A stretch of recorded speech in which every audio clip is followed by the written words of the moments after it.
Hello दोस्तों, welcome to my YouTube channel. हम हिंदी साहित्य का इतिहास आचार्य रामचंद्र शुक्ल का कर रहे हैं। तो ये हमारा जो प्रकरण चल रहा है, प्रकरण 3 चल रहा है। इसके अंतर्गत हम रीतिकाल के जितने भी अन्य महत्वपूर्ण कवि हैं उस पर हम प्रश्नोत्तरी कर रहे हैं। तो आइए शुरू करते हैं। आपके सामने पहला प्रश्न इस प्रकार है। यहाँ पे नीचे दिए गए कथन है, उन पर विचार कीजिए। तो कथन एक कहता है, हमीर हट हिंदी साहित्य का एक रत्न है। ये कथन शुक्ल जी का नहीं है।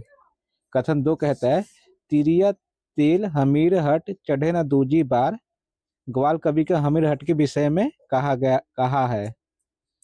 तो आपको बताना है कि कौन सा ऑप्शन सही होगा। ऑप्शन ए है कथन एक और कथन दो दोनों सही है। ऑप्शन बी कथन एक और कथन दो दोनों गलत है। ऑप्शन सी कथन एक सही है लेकिन कथन दो गलत है।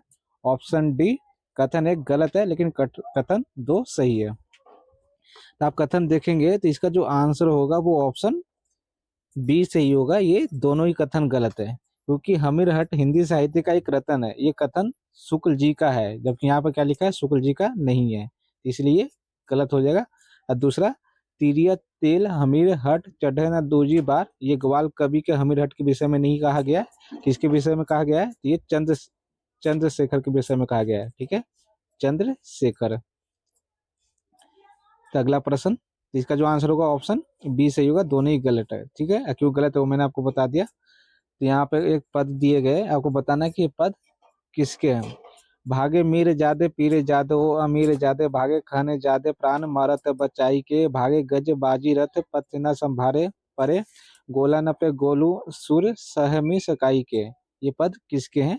ऑप्शन ए ग्वाल कवि, option B Chandrashekhar, option C Jodhraj और ऑप्शन डी सुदन। तो ये पद आपको बताना है किसके हैं। इसका जो आंसर होगा वो ऑप्शन बी सही होगा, चंद्रशेखर है।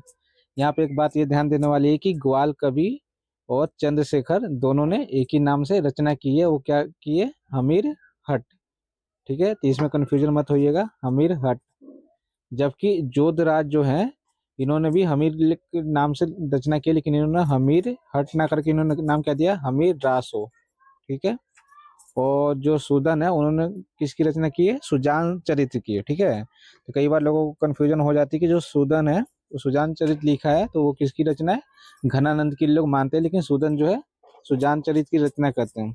ठीक है, अगला प्रश्न, प्रश्न संख्या 3।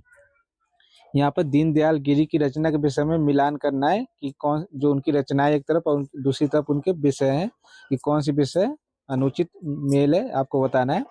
ऑप्शन ए अनुराग बाग, उसमें श्री कृष्ण की विविध लीलाओं का वर्णन किया गया है। ऑप्शन बी दृष्टांत तरंगिणी, इसमें नीति संबंधी दोहे हैं। सी विश्वनाथ नवरत्न, इसमें शक्ति की स्तुति की गई है। ऑप्शन डी वैराग्य दिनेश, इसमें ऋतु आदि की शोभा का वर्णन है। तो कौन सा ऑप्शन गलत है, आपको बताना है और क्यों गलत है। अगर ये आप बता पाए तो और भी अच्छा है। तो इसका जो आंसर होगा वो ऑप्शन सी सही होगा।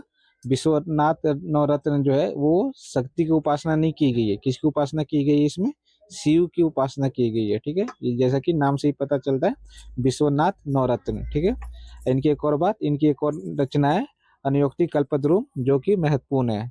अगर आपको इन रचनाओं का प्रकाशन वर्ष पता है तो आप इसका उत्तर कमेंट में दीजिए, क्योंकि ये जो रचना है बहुत ही महत्वपूर्ण है, पांचों के पांचों। ठीक है, तो अगला प्रश्न, प्रश्न संख्या 4।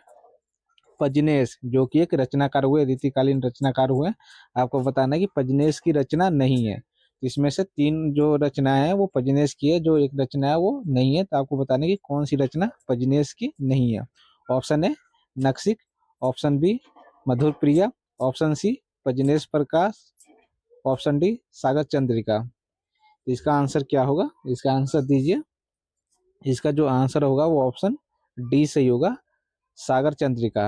ये जो रचना है पजनेस का नहीं है। ठीक है, बाकी नक्सिक, मधुर प्रिया और पजनेस प्रकाश तीनों ही पजनेस की रचना है।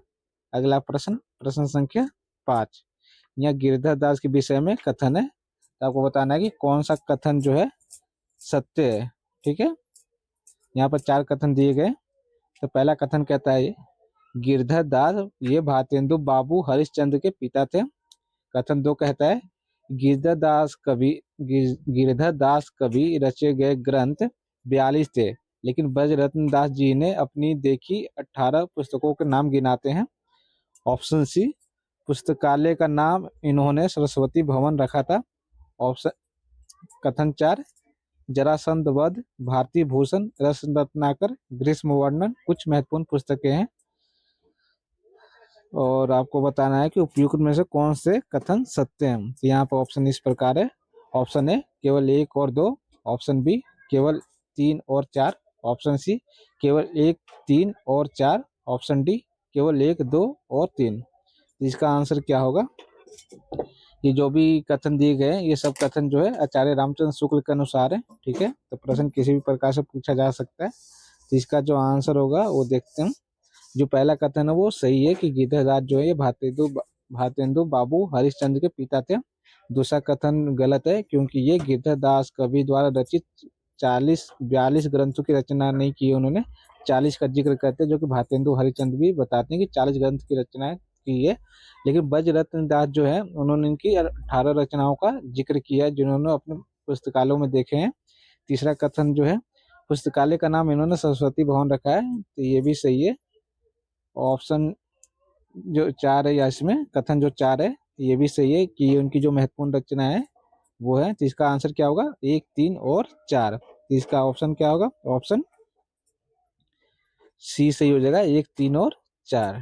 ठीक, अगला प्रश्न, प्रश्न संख्या 6। यहाँ पे कोटेशन दिया गया है, आपको बताना है कि ये कोटेशन किसकी है।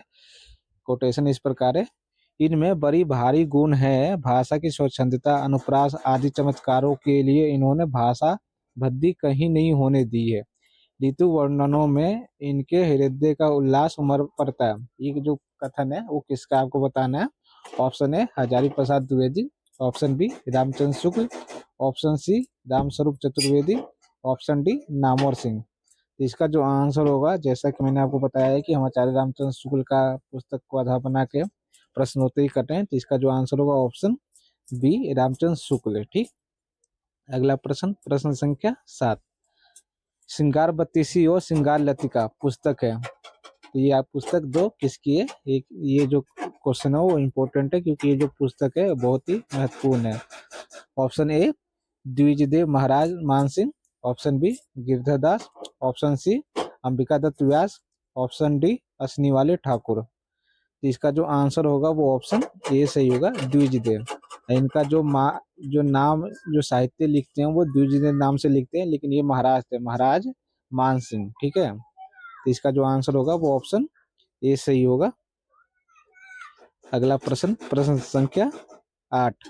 यहाँ पर भी कोटेशन दिया गया है, आपको बताने की किसकी है। द्विजदेव के कवि काव्य प्रेमियों में वैसे ही प्रसिद्ध है जैसे पद्माकर के।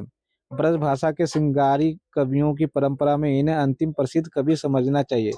जिस प्रकार लक्षण ग्रंथ लिखने वाले कवियों में पद्माकर अंतिम प्रसिद्ध कवि हैं, उसी प्रकार समूची श्रृंगार परंपरा में ये इनकी सी सरस और भावमयी फुटकल श्रृंगारी कविता फिर दुर्लभ हो गई। ये कथन किसका है? तो इसका जो आंसर होगा वो ऑप्शन सी सही होगा, ऑप्शन बी सही होगा, आचार्य रामचंद्र शुक्ल। ठीक है, आज के सेशन का ये आखिरी प्रश्न। यहाँ पे 2 लाइन की पंक्ति आपको बताना है कि किसकी है। गहरी गहरी घन संगन चहुगा घेरी, छहरी छहरी विष बूंदे बरसाओ ना। ये पंक्ति किसकी है? Option a Hit Vrindavan, option b Alam, option c Padmakar, option d Dwijdev. तो द्विजदेव का नाम क्या है? तो महाराज मान सिंह। ठीक है, इसका जो आंसर होगा ऑप्शन डी सही होगा, द्विजदेव। तो ये जो द्विजदेव हैं वो रीतिकालीन के अंतिम कवि हुए। रीतिकालीन के जो अन्य कवि के हम जो प्रश्नोत्तरी कर रहे हैं तो उसमें अंतिम कवि हुए। तो आज से हमारा ये रीतिकाल समाप्त होता है। अगले वीडियो से हम आधुनिक काल शुरू करेंगे। धन्यवाद।